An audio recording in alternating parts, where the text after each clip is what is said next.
Open Stage would like to acknowledge the Susquehannock peoples, upon whose unceded land we produce this show. Open Stage commits to the work of dismantling the ongoing legacies of settler colonialism and the exclusions and erasures of many indigenous peoples that continue today. At Open Stage, we also believe that Black Lives Matter, and you should too. That belief starts with acknowledging plainly how the systems we depend on often operate as if they don't. We at Open Stage proudly stand united with Black people and communities of color during this movement of unrest and uprising. This show is brought to you by Open Stage, a professional theater company. Check out Open Stage's complete list of shows, all of which are offered completely free this season at openstagehbg.com. Thank you.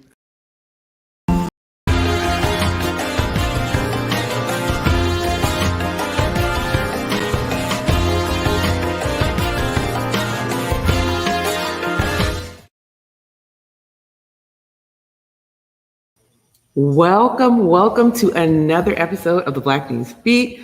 I am your host, Dr. Kimeka Campbell, and we have a packed show for you tonight. Oh my goodness, we have three guests. We have, first we have, for our community engagement section, we have Ralph, who's running for city council, and we also have Sarah, who's running for city council. And then for our culture and creativity segment, we have one of my faves, Lou Kirkland, to talk to her about her work that she's been doing in the community. And we also have a full docket as well. But first, let's talk a little bit about, I want to tell the Harrisburg Police Department, I want to say, you're welcome for the idea of having a numbers-based news conference. On a couple of weeks ago, the Harrisburg Police Department decided that they were going to have a numbers-based press conference after we had talked on the show about their, severe waste of funds. So if you could pull up that video real quick, I want to talk real quickly about what happened. That's three people that did all that work just out of that office alone, ladies and gentlemen. All this while our Bureau members served honorably, professionally, and compassionately during a stated national and worldwide pandemic, and also in a climate nationwide that didn't always seem so supportive of law enforcement. Interesting. I thought that was an interesting kind of statement to make there. Well, why is that a problem, right? Well, it's particularly in Harrisburg, we can have this numbers-based conference, but residents have been asking for data from the police department for so long, and they can't get it. So we have all these numbers all of a sudden. We have all this information that we're ready to share, but your residents that you are supposed to be protecting and serving have been asking you for data on use of force for how long, and you haven't been able to give it to them. So now that we know you can find the numbers, go ahead and find the numbers for use of force. Go ahead and find the numbers that we've been asking for as a community. Go ahead and find them, because you obviously found some numbers to make yourself look good.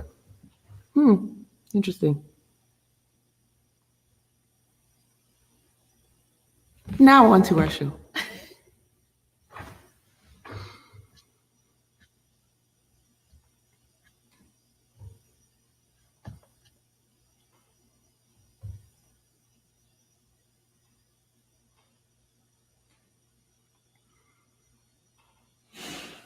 Well, we have had quite the slate of events with who's running for office in Harrisburg. So there's been, as you know, we have 13 city council candidates. We have 5 or 6 candidates for mayor. So it's been a very, very packed field. But those haven't changed. That's excellent. We're also talking about the MDJ races. We're also talking about all the different seats that are up. So there's a lot of things going on that you should be aware of as far as those races are concerned. We're not going to get too much into the races today because we want to tell you more about the debates that are coming up. Go ahead and put up that debate slide. We have this Saturday, April the 17th at 7 p.m. We have a debate that is being hosted by the Whitaker Center, ABC 27 News, and the Harrisburg Regional Chamber and CREDIC. That is in partnership with the Keystone Business Alliance, with the African American Chamber of Commerce of Central PA, the chamber for us, and the Harrisburg Young Professionals, and yours truly, the Young Professionals of Color. Tune in. Almost all of the mayoral candidates have confirmed. So we want you to tune into that. That's going to kick off a much longer a series of events that are hosted by other folks in town, which we'll tell you about in a little bit. So stay tuned for that. And we've had a lot of different candidate forums happening, and they've all been very interesting. So tune into those. We want to make sure that you're knowing about those. So just to give you a little slate of ideas of who is doing what, we have Auto Hours is still going on. We do have Shubin at Real. He'll be doing hosting some candidates this Sunday as well. And all of these forums, if you can tune in and take a listen to what's being asked of these candidates, that'd be good for you so that you understand what's happening, on the various tickets. So tune into Shub Show. You can find Shubin at Real on Facebook. He'll be streaming live. They usually stream from the wonderful Hurston Manor. So you can also, check that out. The other thing that will be happening as well, the other things that will be happening as well, we have a seat at the table. They have been hosting various candidates as well. They had the mayor, and there was a lot of discussion about who showed up to their show on Saturday. Our very own Winnie Okello, Miss Winnie O, was a co-host with Carl Singleton this past Saturday on the show. So it was interesting to see who showed up and who didn't. And what do you think, community? Should people, one of the assertions of the mayor was that you should absolutely put yourself in unfriendly fire. So is it just enough to put yourself in unfriendly fire, or should you actually come with a plan for the people that you're talking to, the different audiences that you're talking to? So that's something that I thought was important to note. So that's part of what we were talking about for who's running for office. Now onto our city council recap. City council was very interesting this week. We had a slate of different things that were happening. We had a very full docket, and I want to just kind of tune in to remind you guys, one, call in, give your comments. We are still lobbying city council to make these more accessible. We would like folks to be able to call in. We like them to be able to write their comments. We like them to do all those things. But they actually checked for written comments this week, and there were none. So I'm guessing that means that they're going to be reading them again. I'm not sure, because they didn't quite communicate that to us, but I'm hoping that's what it means. Our shout out to Chardin, who always does an excellent job of reading our comments. So please call in.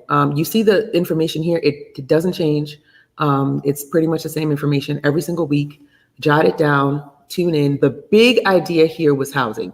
2 points that I hit in my public comment were, we have vulnerable populations here in Harrisburg who are, living below the poverty line and who are also disabled, and we want affordable housing for them, right?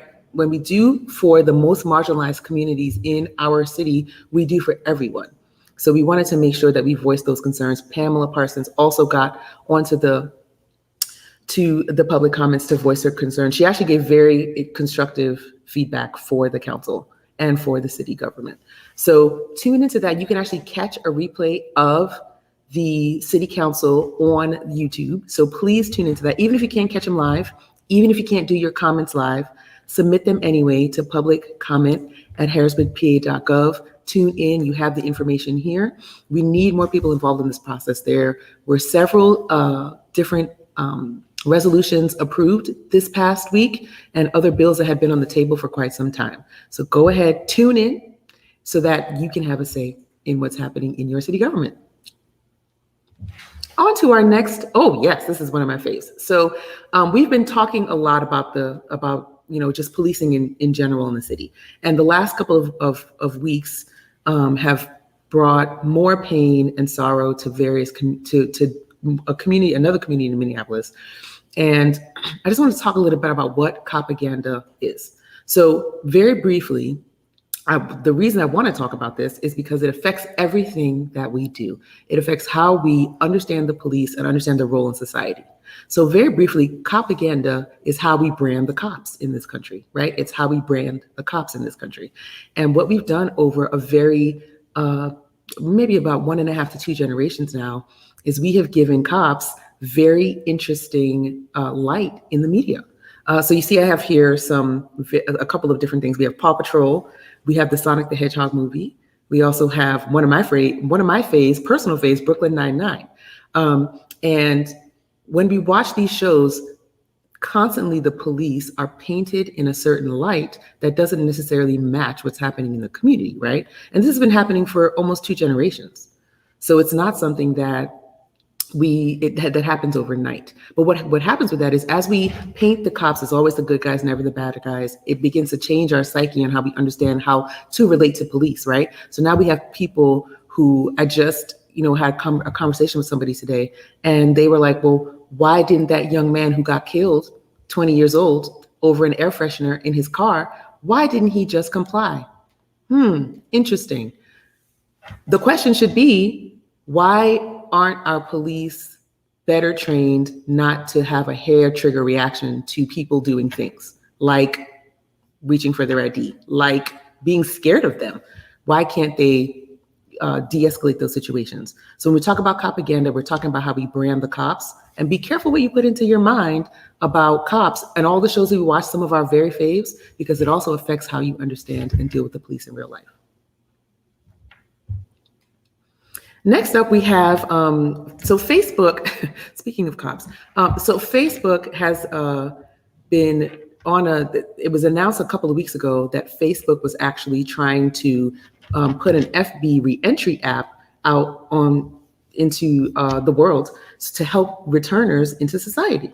And I thought that was interesting, given the main Facebook app's failure actually to do what they say they want to do on the app, which is provide spaces for certain communities. So one of the quotes, so basically with this app, they said it was an accident and it wasn't really supposed to come out.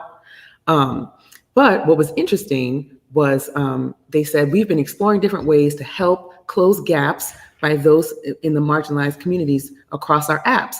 And I don't know if it's a disconnect with Facebook or what's going on, but I think Black people have been telling them 1,000 times over, brown people have been telling them 1,000 times over that they are policed differently on their site than other groups. And so I wonder, with Facebook's huge problems with racism on the site, how are they going to make an app that actually works for returners if they can't even create the spaces that they say they are creating on the main app?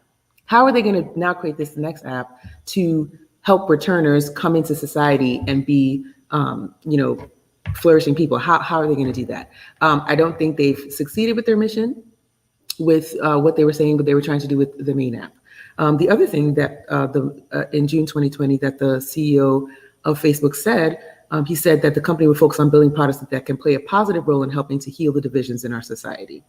And one of the last thing I want to say about that is, why does that matter for us? Is because we know that in this community, there's a lot of conversation around returning. We have so many different organizations that are doing that work. And we're going to explore this concept a little deeper to talk about, what does it mean to return? What could companies like Facebook do to partner with local organizations in efforts like these? So stay tuned for that.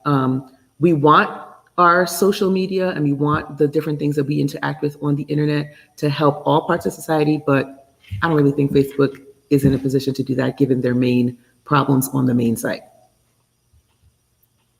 Next up, we're going to talk a little bit about the death of DMX. So he was one of our greats, and there's been great conversation going on about DMX and his life. And he had a very troubled life. And one thing I saw surrounding his death was, there was a very stark difference in how certain groups were reacting to him. Now, what I loved to see that people from all walks of life were mourning his death because his music touched everyone. It was real. One of my favorite albums is Flesh of My Flesh and Blood of My Blood, because it was one of the places where I saw he was a contemporary Black man who was being real about his pain and real about his life and real about his struggles. And I needed that at that time. So it was very interesting to kind of like I think I was in high school and be, exposed, or a little before high school, be exposed to this Black man who was so secure in his truth and also so secure in his issues, or maybe unsecure in his issues, but secure in his truth. So God rest him. To me, I think seeing people celebrating in our community his life, despite his struggles, despite the problematic nature of some of his lyrics, of his music, and just his stance on different communities, I was happy to see that even though we know those things to be true and we have critiqued those things, that they were still able to humanize him in his death. So I was very happy to see that. And we'll talk some more about those things. How do we humanize artists who are, obviously flawed, troubled persons, given what they put out in society, who they are in their personal lives, and then what they mean to us in different ways? Talking people like Michael Jackson, R. Kelly. Do we humanize the R. Kellys? Comedians, do we humanize the Bill Cosbys of this world? And I am mixed on that. I think some people deserve it and some people don't. DMX to me was one of those folks. I fought with his lyrics for my whole life. But I thought it was interesting just to see the conversation around him. We're not going to talk about the other person who died that day, though. Whew. Oh my goodness. I think I'm to my favorite segment. I have been on a kick. So in case you guys don't know, my husband, Basier, he's a huge movie buff. And so is his friend, Cody. Well, he's my friend too. But they're in studio today. And we have talked, extensively of probably making this like a longer segment because we just loved, some of the Black pieces of media and film that have come out lately. So the first one I want to talk about is Tina, the Tina Turner documentary that's on HBO Max. Now, the main thing about this documentary is Tina gets to tell her story from her perspective, right? It's so important for that to happen for this particular woman because of how her story was hijacked by the abuse that she suffered as Ike Turner's wife, right? And so she gets to tell her story in her own words. I'm not going to spoil it for you because I want you to watch it, but that was one of the highlights of it. Tell the story, her getting to tell her story in her own words. One of the pieces of, how old is Tina now? I think we said she's almost 80. She is living with trauma as an 80-year-old woman, right? From what she experienced. And watching her talk about that on screen made me realize that we need to handle our trauma. And that's a really huge thing. For me, it spoke to me deeply because I believe in therapy and I believe that people should be, trying to work towards as best as they can, because therapy is also costly and it is sometimes cost prohibitive. But we should be creating space for people to work through their trauma in positive ways. Tina Turner, I don't think we should have waited till 80 for Tina Turner to tell her story like this, right? And have space where she can tell her story like this.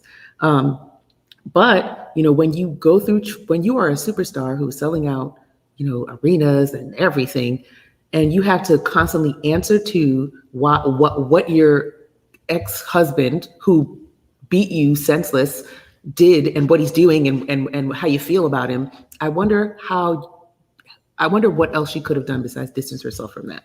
But I'm glad to see that she is now stepping into this new time in her life where she can talk about this and bless us and give us tools on how to overcome trauma and how to move past pain in a way that, helps other people also move past that pain. So again, not going to spoil for you, but please check out, this is a very important piece. Check it out and make sure that you share it with a friend as well, because I think it's that important. Well. Whew, are you guys watching Falcon and Winter Soldier? Because this is the show right now, okay? This episode in particular really took us places, all right? It was taking us through how white supremacy works. It was taking us through how Black women come in and try to save people and they don't want to be saved. It was taking us through all of it. And I just want to take a little bit of time. I want to go through, baby, if you could load up the video. I just want to talk through a couple of things, all right, in this video. Now, what video am I referring to? There was a scene. If you haven't seen this, turn it off then. Turn it off if you haven't seen the episode, because I'm going to spoil it for you. Okay, step away for 2 minutes and come back. Let's share the screen. I want to do a share screen so I can see the video next to me. Can we do that? So in this scene, the door, are you guys, if you haven't seen it, turn it off. This is the warning. All right. Yes, spoiler alert, big spoiler. Okay, so in this scene, the Dora Milaje are coming to collect someone that needs to be collected. Okay, and Another person comes in and tries to collect the same person, and there's a little clash. And what I thought was so cool about the scene was that it showed all the different actors and how they react to certain stimuli. Do we have that up? Okay, no. So I'm gonna just talk through it. It's fine if we don't get it up. Okay, I could tell you about it. So once upon a time, there was this scene, right? The Dora Milaje come in. They are looking for someone who killed their king, okay? He killed their king. And these people want to work with him to do what? Why can't they figure it out on their own? That was my first problem. Second problem with that scene was, the new, I don't even like him, the new Captain America, okay, he comes in there with his hoity-toity, I am better than everybody attitude. And he wants to try to, say something to, first he was there with just Sam and Bucky and, about to fight. He was about to fight Sam. And Lord Jesus, the spear throw that came through and almost got him in the head was amazing because the Dora Milaje showed up and that's how they announced themselves, with a spear, okay? So they come in and they're like, listen, we're here to collect, we're here to take out the trash. We're here to take out the person who killed our king, and y'all sitting here let him run around do what? Nah, you can't do that. He got to go, okay? So then, Captain America is trying to style on people, this new Captain America that nobody likes. He's trying to style on folks, let's just talk it out. You don't have jurisdiction here. And the Dora Milaje were like, I'm sorry, who are you talking to? You must not know. And Sam tried to warn him, you must not know. And Bucky even said, well, you might not want to do that. You might want to tangle with Bucky and not with the Dora Milaje. Now, he gets his ass whooped, rightfully so. And what was interesting about the scene was how these women were coming to right a wrong. These warrior women were coming to right a wrong. And this new Captain America was trying to step in and override them. And so it begged the question. I just laughed because I saw the comment come up. A wish.com Captain America. Absolutely. First of all, his face was crazy. I don't even like him. Second, he's coming in with a superior attitude. And one of the things that really struck me that I'll talk about at the very, very end of the show is how his white privilege, he tried to convince himself with his white privilege and his just overall male privilege. He says at the end, and they're not even super soldiers. And they kicked his ass, right? Because he had gotten his ass kicked on the top of a truck in the former episode by the super soldiers. And the Dora Milaje, who were allegedly not super soldiers, came and did the same thing. Interesting. So I really love that scene for various reasons. It gave us so much depth, I think, in the episode. Now, did the bad guy get away for the moment? Yes, he did. And it was interesting because I was looking at some of the commentators, and they were trying to blame the Dora Milaje, which is, what happens to Black women in real life too. They were like, well, if it wasn't for the angry Dora Milaje, Zemo wouldn't have got away. And I'm like, excuse me. You mean to tell me that it's not justifiable them coming for their king and this man trying to, usurp the process, that it wasn't justifiable that he would get his ass whooped, kicked, and thrown to the side like he did? Way to blame Black women for everything. And that's what I thought about the show. I thought it was good. I can't wait for episode 5. Now, next up on our segment here, we have a slate of events coming up with YPOC. We always want to tell you about those. We'll tell you about those every show. And we always have happy hour or Borgans or brunch every third Saturday, happy hour every last Thursday. So if it's 4 Thursdays or 5 Thursdays, it's the last one. Book club has been really good lately. I really want you guys to come and experience these Black ass books, Black ass stories, Black ass history. And we also do, BIPOC history as well. We've talked about so many different books over the last year, and I'm really happy about how the club has grown. Book club has grown. So join us every second Thursday of the month for book club. We also have Minecraft Mondays every Monday at 5. Boss Sarah Vincent is dedicated to that group, really talking through how to build community and build skill through gaming. So please join that. We also have the Harrisburg Comprehensive Plan Working Group. And that group meets on Thursday evenings at 8 p.m. And we also have a lunch and learn every single Sunday at 12 p.m. And we will also have a community forum coming up on to further gain information from the community about the comprehensive plan and things they want to see. We will have panelists, we will have different hosts going through different parts of it. So please stay tuned for that. What date is that? Thursday, May 6th. Thursday, May 6th is when we will be having that forum. And what is the exact name of it? Do you know? It's okay if you don't. Civic engagement, power, and politics. Yes, civic engagement, power, and politics. We'll have a flyer for that coming up soon. And we'll have some information for you on how to join that effort as well. So stay tuned for that. And we're always looking for Adopt a Classroom volunteers. This year with Adopt a Classroom, to all of our funders. Again, thank you so much for that. We are gearing up to have after-school programming and have volunteers for that, along with some during the day programming as well. If you are interested in volunteering, please hit us up on the YPOC page. So, and you can also join YPOC at ypoc-hbg.org if you like the things we're doing. We always need money to run the things and do the things. Everything costs money, right? From the Zoom to the buying different supplies and other things. So please hit us up. Actually, we still have some merch left on our website. We have t-shirts, pins, and other things. I'm wearing the Black in the Future shirt right now. So if you have, a couple extra dollars to throw our way, we'll give you a cool, memento to go with that. And you can also feel free to partner with us on anything that you think is a great community initiative. We'd love to entertain that. Info at ypoc-hbg.org. Thank you very much. And we are going to go into our next segment, which is community engagement. All right, so I have a treat for you, okay? Because I had the wonderful chance to meet Frankie at La Cultura's Small Business Saturday event she had a couple of weeks back. And Frankie's company is called Vibe Boss. And Vibe Boss is a wonderful, so she does a variety of things. So one of the things she does really well, she has all the things you need for meditation and resetting and in doing intentionality. So I'm wearing two of her creations. She wraps stones. Okay, if you can see that there. And I have on the jade and I have the amethyst. I have her information there. I think, yep, it got put into the chat.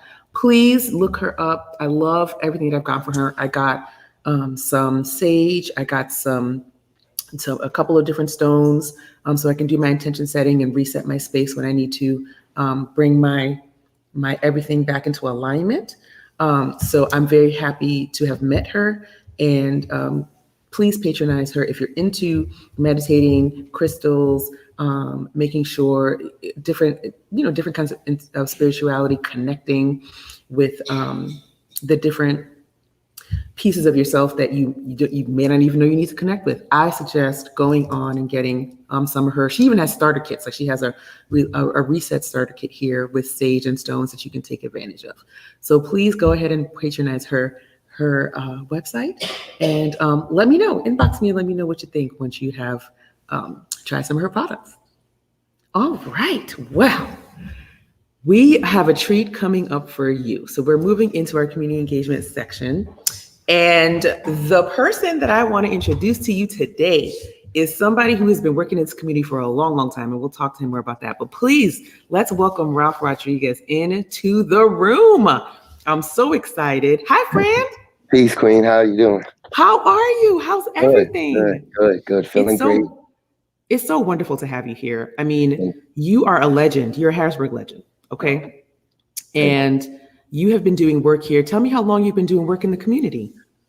I feel like really since high school, but like officially, we'll say over a decade at least. Officially. Yeah. Mm-hmm. Yeah. And tell me, so you're running for office, as we know, you're running for Harrisburg City Council, which I mean, by all indicators, you're running a crazy good campaign. I mean, everybody's impressed, but you do a whole bunch of other stuff. So right now you are the director of All You Can, and it's a community social service and resource nonprofit. So tell us more about All You Can and what you do there. Most definitely. So, part of my duties as the director of All You Can is just definitely making sure that our families, especially our at-risk families, are receiving the basic needs, emergency resources that a lot of our at-risk communities just, whether it's the holidays or just making ends meet, due to low income, being a high percentage in our community. A lot of times these basic needs are just hard to grasp in our community. So All You Can really like to be that extended olive branch to be there, and we do that one of two ways: through our community engaged events, and then we also work with the county. So 211, our emergency dispatch, when families call for whether it's furniture or waivers or food, we're able to get anywhere within the county between 24 and 72 hours. Whew. I heard that you had a stunning, it was in the news, you had a stunning effort where was it it was one of your drives, but you did over 600 of something. What was that? If it was the Christmas event, right after the blizzard, instead of canceling, the team just kind of, we got to do it. And, it was, and if you guys recall, like the week before Christmas, we had a real bad storm.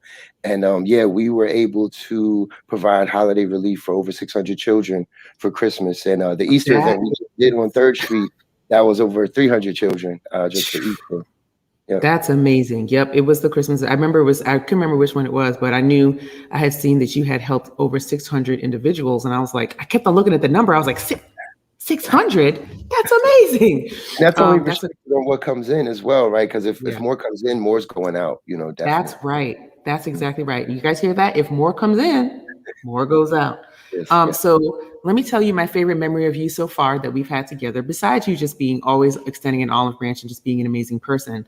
I really got to see you at work last year at the Voters Jam and in the park. And let me tell y'all something about Ralph. When I tell you, he had us on a TikTok. Let's go. Your time. Let's move it. Directing, organizing on the spot. So I just wanted to ask you, how did you learn to do that so well? I mean, I heard that you also had an events management company at one point as well. Well, yeah. Prestigious Catering and Events is actually a catering company of mine. I developed with over about 15 years of culinary experiences. I ran quite a few franchises, and it just became a passion. I worked with JDK. They picked up on my talent, and I actually became the senior event manager and wrote their training. So became, the person to show the newbies, how to run an event, whether it was a small 20-person hors d'oeuvre reception to a 300-person wedding over the top. So just with that, I said, you know what? I want to bring this to Harrisburg. We need to have beautiful events, but our pockets don't need to be tapped because of that, right? We deserve to have the elegance and the light and the votives and the centerpieces and, just beauty at every event, but our people shouldn't have to pay an arm and a leg. And that's what Prestigious Catering and Events thrives off of. And just having that knowledge of events, being the director of All You Can is just so natural because I speak in logistics, right? Event planning, coordinating, execution. Sometimes I know I could be anal, but that itinerary says that timeline. Let's stick to it. Let's have a precise show and let's have fun for the community. So yeah, anybody that works with me knows I'm kind of keen on it, but thanks for noticing that, Doc. Definitely. Oh, I thought it was fabulous. I didn't think you were being anal at all. I thought it was right on time. I was like, yes, somebody knows what they're doing around here. This is amazing. So, now to the fun part of the conversation. I mean, I know you've been talking your whole head off about this, but I want to know Corey Dupree, shout out Corey, hey friend, says Ralph is all action and few words, and you better believe that's for real, right? So I absolutely agree with that. So tell us more about your current run for office. How are you feeling about it?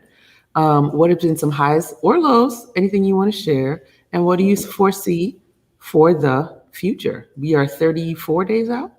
Yeah. Thank you for the question. Honestly, the highlights, I think every day is a highlight.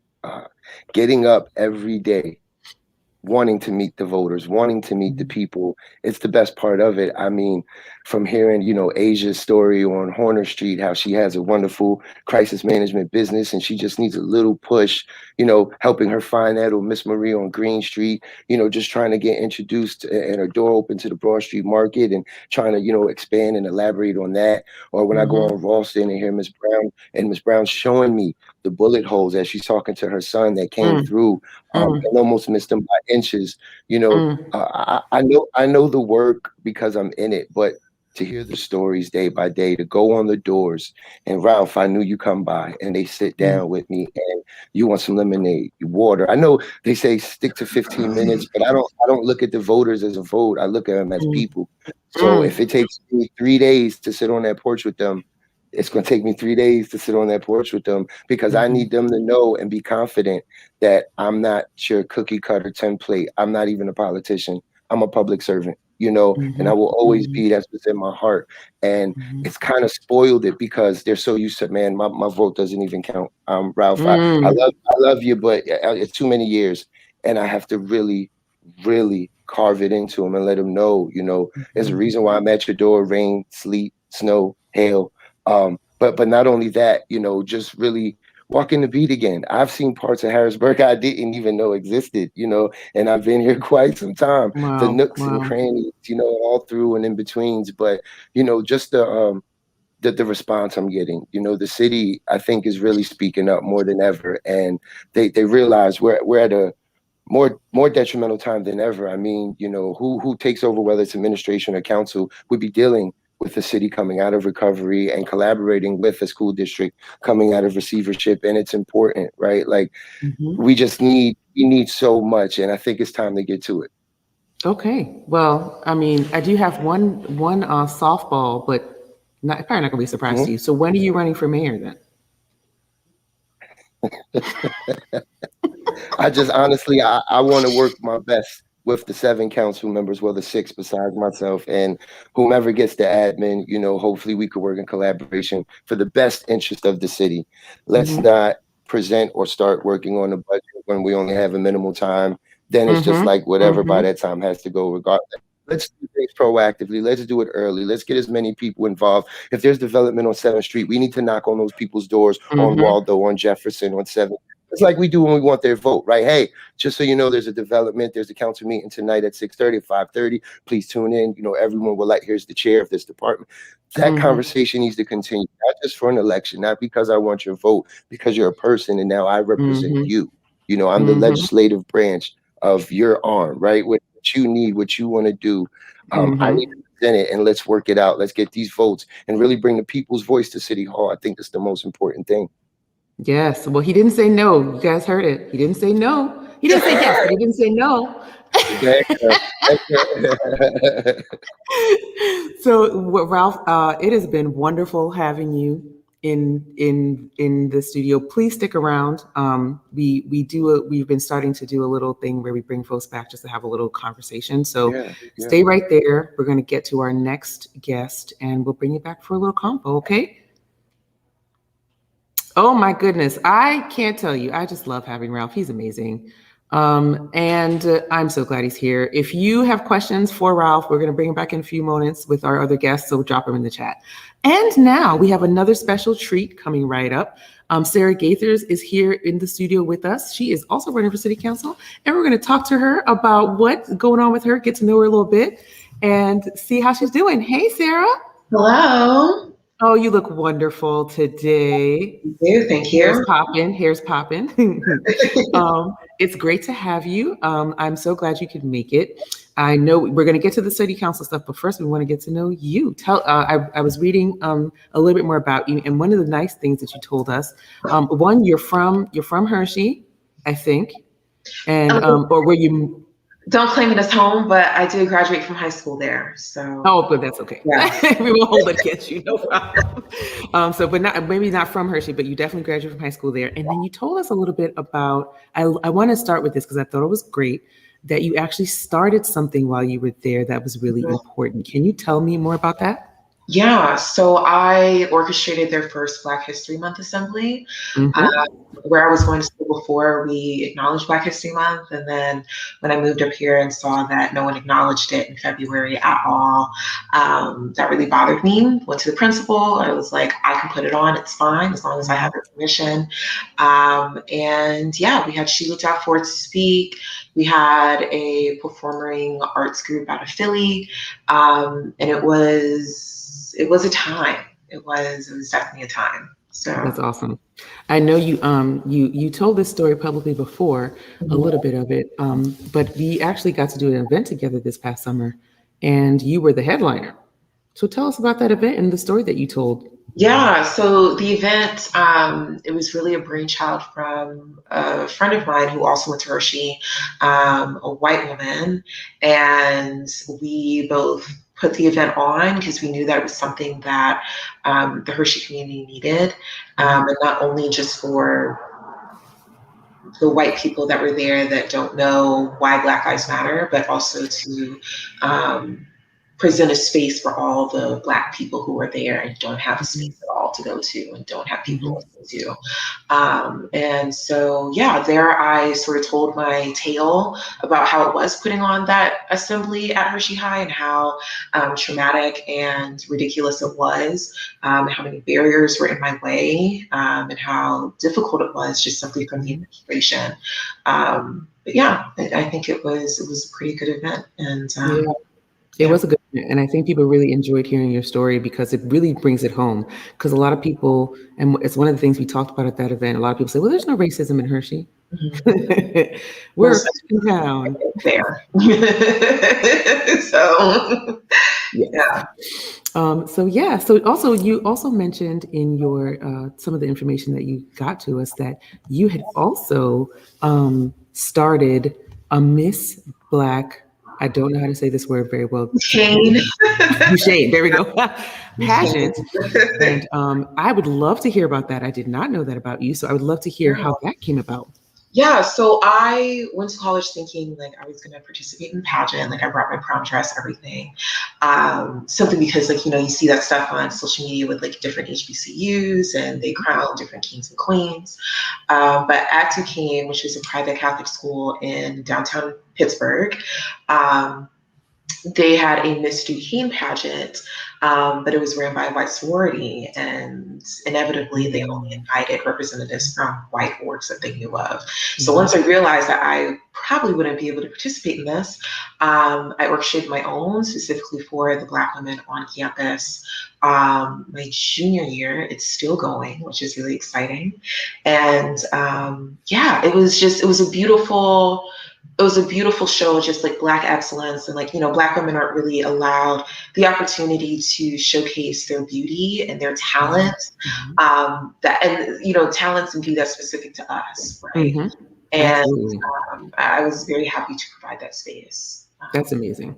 Now tell me more about, so we talked a little bit, so you went to school in Pittsburgh, is that right?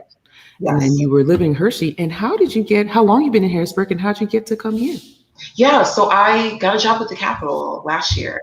And so I graduated in 2019 and was home trying to get work, which I know is very difficult.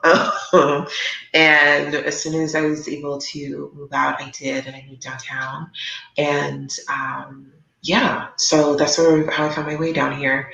Awesome. But then, COVID hit, so it didn't matter. I lived right, 2 blocks up the street from the Capitol. But yeah, so. Wow. Okay. And now to the good parts. We are, we just heard from Ralph from City Council. He's also running for City Council. I know you're running for one of these hot 4 seats. Okay. 13 people. How you feeling? What's going on? I'm feeling good. Like you said, there's a lot of highs. It's just really awesome being able to meet a whole lot of people. And like, I'm a people person. I love people. I love getting to know people and hearing people's stories. And this has allowed me the opportunity to get so much and receive so much and see so much. And I've always been someone to do stuff and start things and initiate things. And I felt like this was the perfect opportunity to do just that in this community. Wow, that's awesome. So tell us more about what you want to bring to Harrisburg as a city council member. Yeah, I think one of the main things is really transparency. There are so many people here who just don't know how to own property or how to start a business in Harrisburg, which is very specific. There are meticulous things that you have to do that they don't broadcast, or just simply how to know what's going on, whether it's construction, road work, contracts that are available, community events that are happening. I was just talking to someone, it's like we have days where everyone is planning the same stuff at the same time on the same day. And if there was just simply a community calendar, like that would help. And no one's done that yet. And so it made it, widely accessible. I want to be able to open up the communication here in this city. For me, seeing the 2021 budget unanimously voted in favor for was very disturbing, especially after listening to all the public comments saying, please don't do this. Money for people who are getting evicted. And for everyone to say yes, I was like, all right, city government does not care. Like they don't hear, they're not listening, and they're not acting on what people are very vocal about. So I want to be the voice for the people. Wow. I thank you for coming on the show, letting us get to know you a little bit. That's excellent. Absolutely. I really appreciate it. Stick around. We'll bring some folks back. We bring you guys back just to have a little chat, if that's okay. Okay, sounds good. Thank you. Well, that was wonderful. We're going to go to a little commercial break because I need to take a little drink of water because I've been talking for an hour and I'm tired. But we'll be right back. I'm hope you're enjoying the show so far.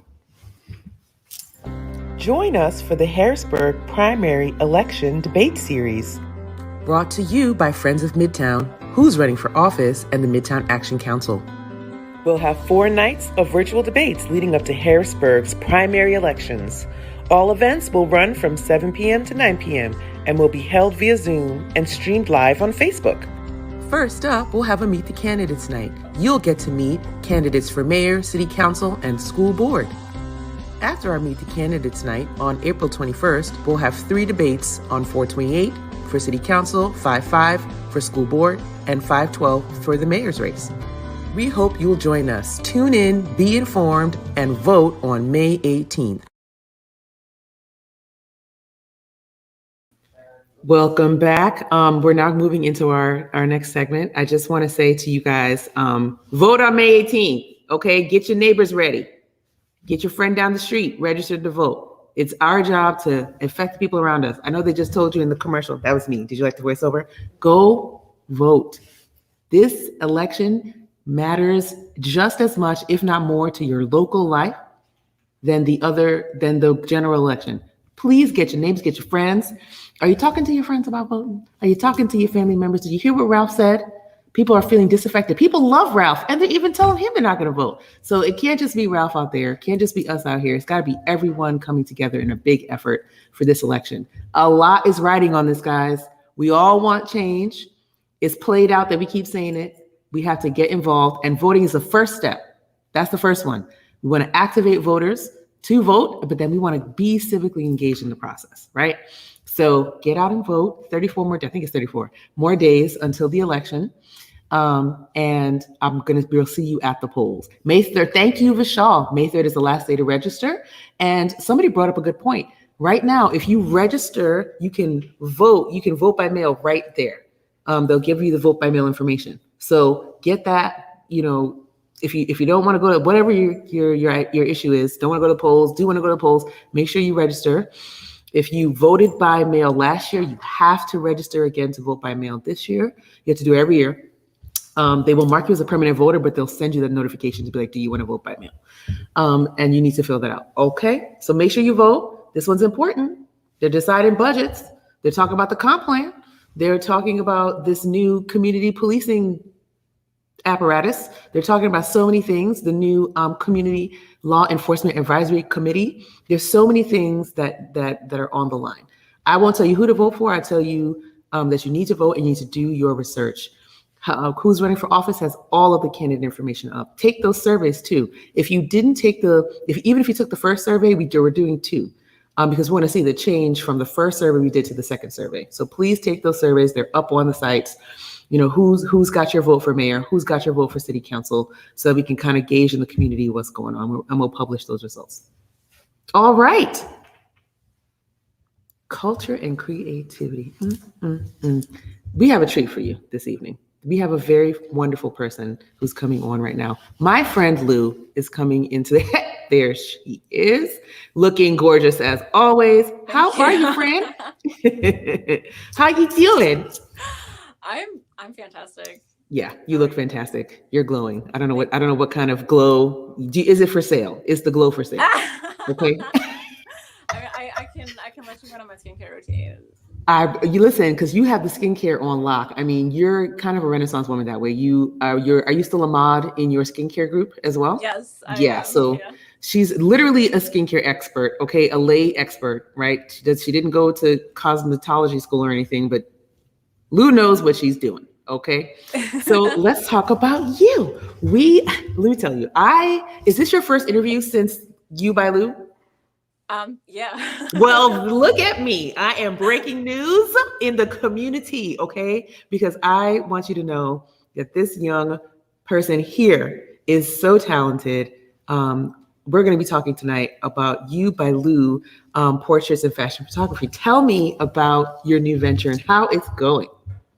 Oh, it's going so well. I'm really excited about it. I literally just launched it last month, and I'm already booked every weekend into early May. Yeah. How does that make you feel, like just launching? Like, how does that make you feel? That's amazing. I love it. It's great. That's so great. I feel very affirmed in my skill set, in my experience, and the trust that people have in me to make them look and feel great. Well, I mean, you create an experience for people. So walk me a little bit. I mean, don't give it all away because I want people to experience it for themselves. But walk me through a little bit of your process and how you do what you do during these sessions. And I'm gonna give a testimonial tonight, but I want you to tell us your process. Okay. Well, like I said in my main mission statement, which I posted to my main Facebook page, basically comfort is the route to joy, and joy is the route to, and then joy, turns into beauty for me. I basically want to. Oh wait, don't rush past that. Comfort. Say it again.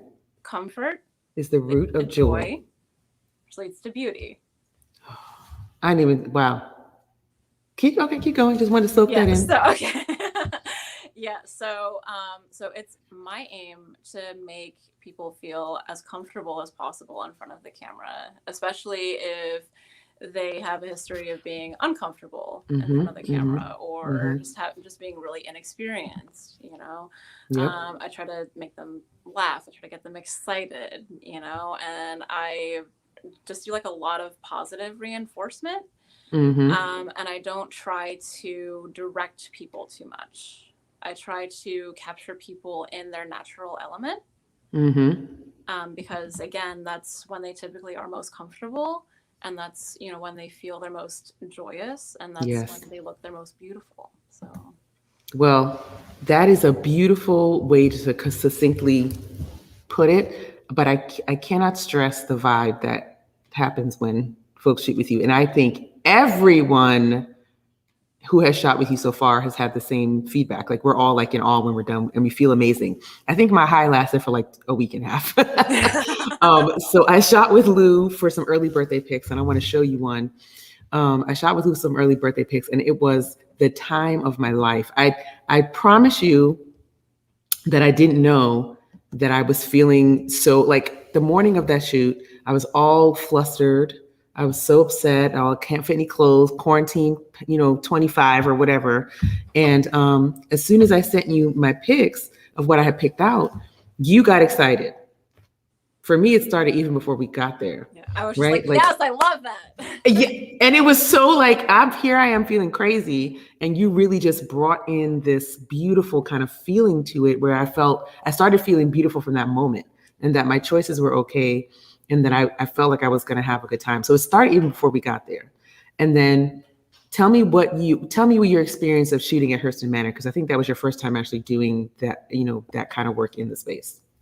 Yeah, I knew from the moment that I first offered to shoot you for your birthday, that I wanted to do it at Hurston. And like we talked about, I said that I wanted to reclaim Hurston, especially after the great incident that happened after the election in November with the police and everything.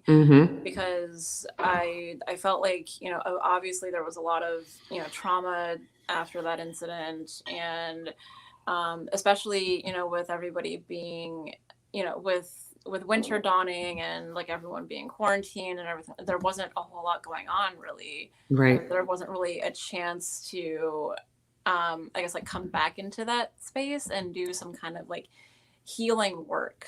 Absolutely. And so there's one of my faves up there. I just threw it up so everybody can see. Yes, your dogs were so well behaved. Actually, I was very surprised. I was like, wow, they're actually staying still for all of these shots. They did so good. It was amazing. My buddies. They Good did so boys. good. The good boys. Yes. And so I really so again that was my mission, and also with you on a more personal level, because I saw the way that you were talked about after that incident, especially after the body cam footage was released. People calling you aggressive and combative and confrontational, and she should have just complied, she shouldn't have cussed him out, and so I just wanted to bring softness and warmth and joy and light and beauty, and also like a sensuality to like back to that space. That was, and Lou, I can't tell you enough about how you really actually nailed it, right? Like every time I think about that day, one of the things that I was so worried about was, could I ever have a true sense of joy in that space again? And the fact that we were able to accomplish that, it was so much love and joy in the air. And we're going to have a healing ceremony there, but that was, I think, one of the first real experiences that helped me move past the incident at Hurston Manor. So I want to say thank you. I appreciate you. Of course. And it was an amazing night. So I really appreciate you so much. So stick around for a second. We're gonna bring some folks back and just to kind of chat. So yeah, bring everybody back. Let's have a little combo. Hi everybody. Hey. So we talked about a lot tonight, but one of the things I wanted to pose to all three of you, because all three of you are now, really, to me, going on to be, Ralph has been doing his work for 10 years. Lou has been here for a long time. Sarah's new on the scene. But as a community, from all the things we're talking about, there's elections going on, there's so much stuff going on. But one thing I pose to folks all the time is, if you were to never run for office, how would you change our city? If you were to never do it? Because I think a lot of people tell me things and they say, well, I'm going to run for office to change things. You could do that without running for office. So why is running for office? And Lou, you can answer this question too. Like, if you're never to run, how do you change Harrisburg? How do you affect it for the better?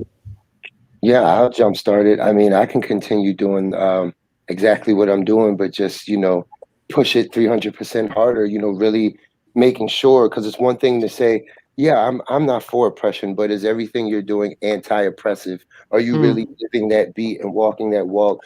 So to continue to show my 5 children a way to live, and just providing, always being a serviceman to my community, implementing things. We were able to get 2 pieces of police reform signed in PA. That's not easy. It comes from tireless nights. I can't go out and party. There's no such thing as partying. There's no such thing as having fun. When you really want to do it and it's really from the heart, it's going to take every bit of you, and it's going to take understanding from your family. But I'll continue doing exactly what I'm doing. And I just want to expand and involve the rest of the community in the entire city of Harrisburg.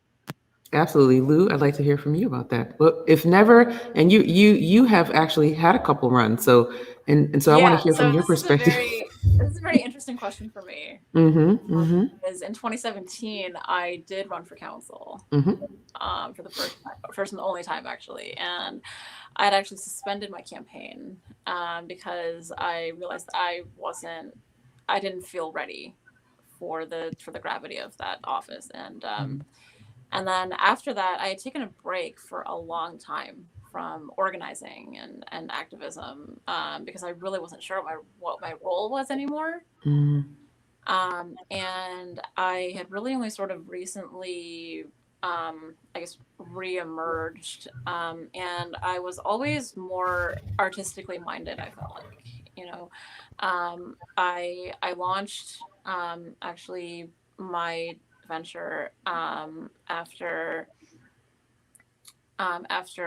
a photo session that turned out to be very, like, unexpectedly, I guess, really well received. And I was just like, hey, I think I can actually do this now. I had actually been thinking about doing this for a long time, but I doubted my ability to really focus the lens well enough on someone other than myself.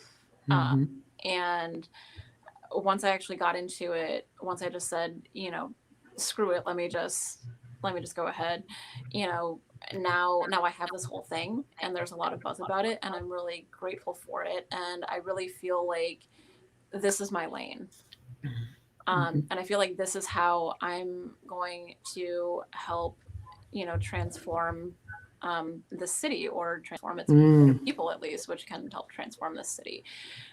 Because again, like what I said before, comfort leads to joy, which leads to beauty. And what we didn't really focus on in my segment earlier, which is fine because I'll say it right now, my venture is specifically for Black and Brown people.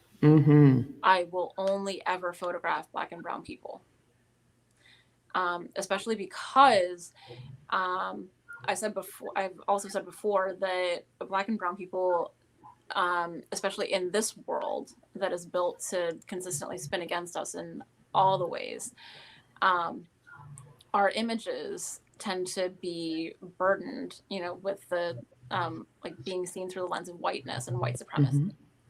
The white gaze, honey. Yeah, the white gaze. Yes. So I want, you know, to be, I want to be a Black gaze, you know, Black woman gaze, a Black queer woman, Black queer femme gaze, you know, upon other Black and Brown people, and sort of, I guess, revolutionize the scene in that way. So I love it. That's beautiful, because that's a really effective way to think about it. And I think that's amazing. Sarah, would love to hear from you on this topic. Yeah, so where my heart is always Black women, and mainly younger Black women. I feel like, you know, we all sort of have this drive within us that either gets snuffed out very young or is something that we're able to cater to later on. And that's definitely where my heart would be. And like, again, just in campaigning, I've met so many people who are already doing such great things with Black women. So whether that would be, you know, being involved with A Miracle for Sure, or starting to get involved in like the women's perspective, or even if it meant like starting my own thing with younger girls in high school, middle school, elementary school, whatever the case may be, and just speaking life into them and mentoring, and teaching them how to navigate this world where we're constantly silenced and overlooked by everyone. That's definitely where I would put most of my effort in. That's fantastic. That's fantastic. I really appreciate having this conversation, bringing you three back for a little chit chat. I appreciate all three of you being here. Thank you a million times. You made this a beautiful show tonight, and I hope we had to have you back soon. Thank you. Yeah, I'll see you guys soon. You don't have to hang around anymore. I know it's been a long time, but again, thank you so much for everything, for blessing people with your words and your voices. We very much appreciate you guys, and go on and do great things, right? Thank you for having us. Thank you. Yes, thank you so much. Absolutely. That was a blessing. So I get sad now because now the show's almost over. But I do have the last thoughts. So as always, we're gearing up. I did have one question from Ask Dr. K, and it was, Dr. K, don't you get tired of arguing with people on the internet? Why don't you try to preserve your peace? And I said, I wanted to write back and be like, first of all, but I didn't do that, okay? Because I would have started an argument and they were proving a point. And my answer is, yeah, I do get tired of asking, to fight people on the internet, but people be saying crazy things. Okay.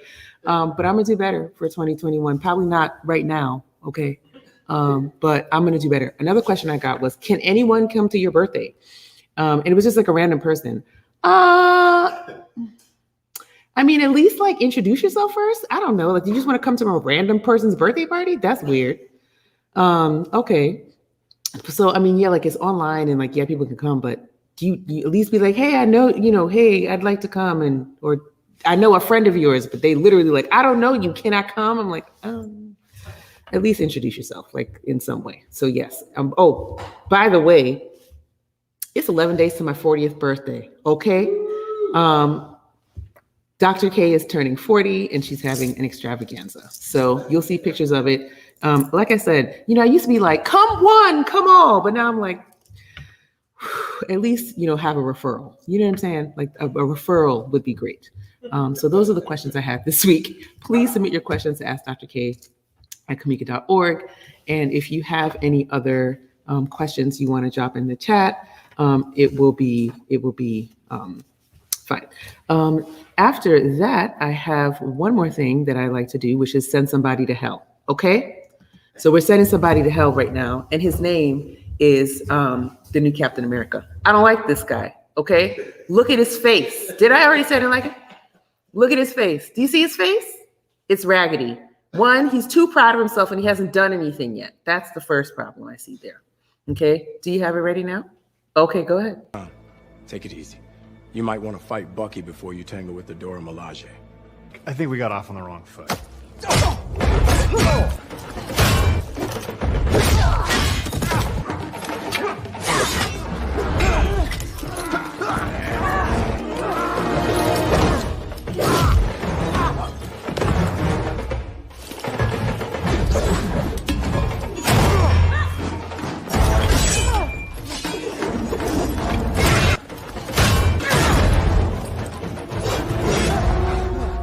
Should do something. Looking strong, John. Bucky.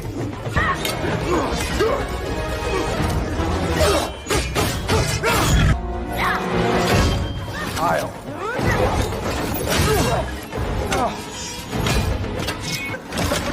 All right, let's talk about this.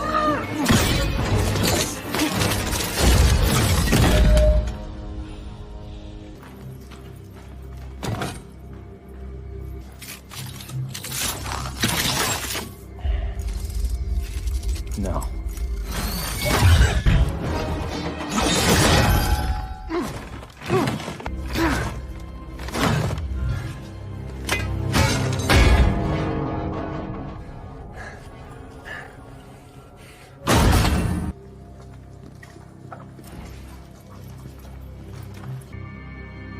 They weren't even super soldier. And that's the part for me. They weren't even super soldiers. And if you're watching the series, you'll see why that's important. They weren't even super soldiers. Listen, they whooped your butt fair and square, sir. Go to hell. Anyway, so that's the show for this evening. I want to always remind you, tune in every second and fourth Thursday. We'll be taking a couple weeks off from the normal show to do the Friends of Midtown, WRFRO, and the Midtown Action Council debate series. So we're going to do some after show like debate commentary. So please stay tuned for that. And I want to, encourage you. I also talk about next time the House passed a bill to end qualified immunity. So I'm going to be doing, a little series on that as well. And as always, remember to encourage yourself, speak good things to yourself, and trust your voice. Bye, everybody.